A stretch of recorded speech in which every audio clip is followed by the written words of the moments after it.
Good day everyone! Ang tutorial natin today, paano mag-link ng bank account sa GCash, step-by-step guide.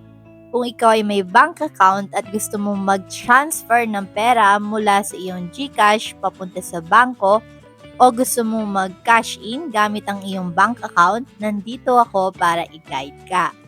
Una, buksan ng GCash app. And sa home screen ng GCash app, itap lang natin ang profile na nasa ibaba ng screen. Pagkatapos, hanapin ang My Link Accounts at itap ito. Pagkatapos natin pindutin ang My Link Accounts, makikita dito ang iba't ibang options. Dito makikita mo ang listahan ng mga supported banks sa GCash. Piliin mo lang ang bangko na gusto mo. Once na nakapili ka na ng iyong bank, ilalagay lang natin ang ating account number at iba pang kinakailangang details tulad ng account name. Make sure na tama ang information na ilalagay mo para maiwasan ang anumang problem. Pagkatapos natin mailagay ang bank details, i-double check lang natin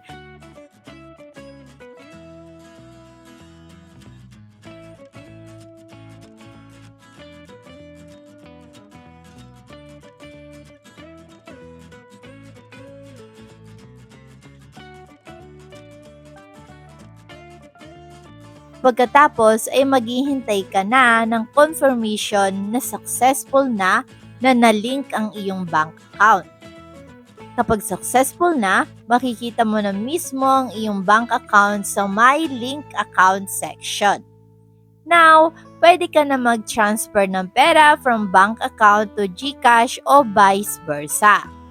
Ganun lang kadali. Pwede mo nang gamitin ang bank account mo sa GCash para sa mga transactions tulad ng cash in, bank transfers at marami pang iba.